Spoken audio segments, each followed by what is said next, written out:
Պարոն Սիմոնյան, երեք պաշտպանության նախարարությունը 3 անգամ հերկեց ադրբեջանական կողմի տարածած տեղեկությունը, թե իբր հայկական կողմը կրակ է բացել, ԿՊԱ-ականները սա մեկնաբանեցին, որ ըստ էության Ադրբեջանը փորձում է ցկցկել խաղաղության պայմանագրի ստորագրումը, տեղեկատվական դաշտում տեղ ունեցող այդ զարգացումներին ինչ գնահատական կտակ, ինչի է ցկտում Ադրբեջանը եւ արդյոք իսկապես չի հաջողվում խաղաղության պայմանագիրը ստորագրել այդքան քարոզած։ Չէ, ես կարծում եմ, որ դա չհաջողության մասին պնդում անելու համար բավարար չէ եւ հիմք էլ չկա։ Կարծում եմ դա արվել է իմ մասնավոր կարծիքն է, որ դա արվել է Ադրբեջանի նախագահի հայտարարությունը արդարացնելու համար, հա, որ ասում էր, որ հայկական կողմի նկատմամբ զրոյին մոտ վստահություն կա, որը ինքնին իմ համար զարմանալի է, որովհետեւ մեր այսպես ասած աշխատանքը եւ գործելավոճը նույն այդ պայմանագրի համաձայնեցված լինելու հրապարակման հետ տրամաբանության առաջարկելը խոսում է հակառակի մասին եւ ել չեմ ասում, որ ներսում մեր ընդդիմադիր գործընկերները եւ մեր ընդդիմախոսները մեզ հակառակի մեջ են մեղադրում, ասում են դուք ընդհանրապես Ադրբեջանի նախագահան ինչ ասում է դուք եք անում, հիմա ստացվում է, որ մեր ընդդիմությանը հերքում է Ադրբեջանի նախագահը, մեզ նման մեղադրանք անելով հանդերձ, եւ դուք նշեցիք, որ մենք պաշտպանության նախարարությունը հայտարարություն արել, բայց եկեք ֆիքսենք, որ նաեւ եվրոդիտորդներն են նույն հայտարարությունը արել, որ նման բան տեղի չի ունեցել եւ կրակոցներ չեն եղել, ենթադրում եմ, որ դա կրկնում եմ Ալիևի այդ զրո վստահության եւ այլը դրան միտված, որ ի ապացույց դրան հանրության մեջ Ալիևի իրանց հանրության մեջ Ալիևի խոսքերը ավելի ընդդացնելու եւ ցուցադրելու, որ նախագահան ասում է, ուրեմն մի բան կա, որ ասում է, դրա միտումն է։ Բայց ցանկություն ունենք պայմանավորվածությունների ստեղծված իրավիճակը։ Տեսեք, դե տենց պաշտոնյա, ես չեմ կարող կամ որևիցե պաշտոնյա չի կարող ադրբեջանական մամուլում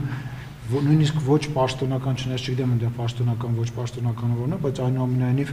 որքան հասկանում եմ դա մամուլի մեջ է եղել, բայց ԱԴՆ-ի հայտարարություն, եթե չեմ սխալվում, չի եղել, չէ, որ այնպես բան ա եղել։ Ես չեմ կարող իրանց ոչ պաշտոնական մամուլի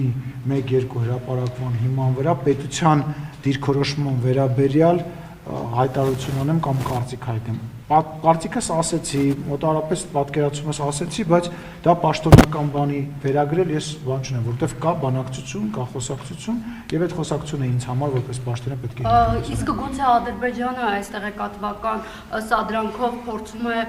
հող նախապատրաստել ինչ-որ էսկալացիայի կամ ճնշում գործադրել Հայաստանի վրա ածանցյալ նախապայմանների ստանալու նկատմամբ, որը որ պարբերաբար բարձրաձայնում է։ Ուրեմն նախ հարձակման հետ կապված ես արդեն ասել եմ, որ դրա էսկալացիայի հետ կապված դա նաև այդ միտումը հաշվի առնելով, որ իրանք մշտապես այդ աշխատելավոճը կիրառել են, հա, սկզբից հայտարարել են, որ հարձակվում են, հայերն են կրակում եւ այլ եւ իրանք ստիպված են պատասխան տալու, դա իրանց մշտական ոչն է, բայց ես կրկնում եմ, որ ես չեմ այս փուլում, ես չեմ կարծում, որ նման քայլի կգնան, նոր են հայտարարել, որ խաղաղության համաձայնագիրը համաձայնեցված է եւ ակնհայտ է Եվրոմիության դիտորդների գնահատականը եւ դե աշխարհը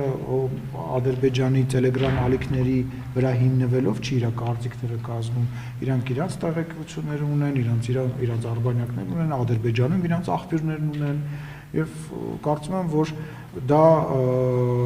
պետք է ադրբեջանական կողմը հաշվի առնի։ Երկրորդ հարցը ինչ էր, Բաբաստանցի։ Կապված ածանցյալ նախապայմանների, որը առաջ տեսեք, երբ որ մենք պայմանագրի վերջին երկու կետը քննարկել ենք եւ ուղարկել ենք հետ, մենք գիտենք, չէ՞, դրա հաջորդ քայլը ինչ ալնելու։ Եվ մենք գիտենք դրա շարունակությունը, լուծումը եւ այլը որն է լինելու եւ վարչապետի հարցազրույցի մեջ նաեւ այդ դրա պատասխանը մի մասով կա, բայց երևի այդ մեծ ծավալի մեջ դա դուրս է մնացել եւ հանրության մեջ այդքան չի քննարկվել այն բոլոր մտավախությունները, որոնք որ ճակերտավոր մտավախությունները, որոնք որ Ադրբեջանը առաջ է քաշում, պայմանագրի մեջ այդ բոլոր մտավախությունների հետ կապված լուծում կա եւ ոչ թե մի տեղում, այլ մի քանի տեղում, ինչպես վարչապետը ասաց, ինչպես նաեւ եթե դա էլ բավարար չլինի, մենք էլի պատրաստ ենք քննարկել, հասկանալ, արդյոք Հայաստանի օրինակ սահմանության մեջ այդ որ իրանք մեղադրում են տենց բաների տարածքային պահանջների մեջ տենց բան կա թե չկա, արդյոք իրանց սահմանության մեջ նման օրինակ բան կա թե չկա եւ վերջի այդ հարցը ո՞նց է լուծվելու։ Մենք առնվազն ասում ենք, որ մենք այդ հարցը արդեն լուծել ենք խաղաղության պայմանագրի մեջ, ասում ենք, որ մեր ներպետական ինստիտուտները անցնելուց հետո այդ նմանատիպ հարց չի առաջանալու, վերջը կարող ենք փորձաքննության ուղարկենք երկու երկրների սահմանադրությունները, որ պարզելու թե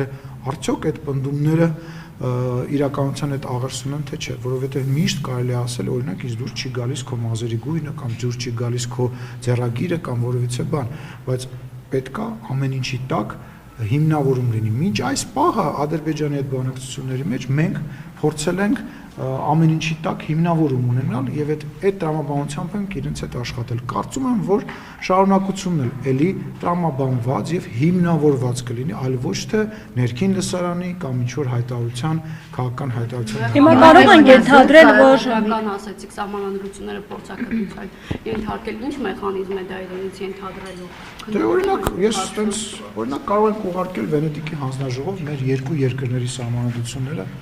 եւ հարց ուղարկել, թող Վենետիկի հանձնաժողովը պայմանական ասի նման բան կա թե չէ, բայց այնուամենայնիվ այն մնացած փաստարկները, որ մենք բերել ենք մինչեւ այսօր սահմանության հետ կապված իրենց հայտարարությունների հետ կապված, դրանք մնում են ուժի մեջ, դրանք որևիցե մեկը չի ասել, որ դրանք էլ գոյություն չունեն, նորից եմ ասում, նաեւ իրենց սահմանության մեջ ոչ միայն Հայաստանի, այլ նաեւ տարածաշրջանում այլ երկրների հետ կապված նման տրամաբանությունից ելնելով նման բաներ կան։ Չմոռանաք հավանել տեսանյութը եւ բաժանորդագրվել Civic AM-ի YouTube-յան էջին։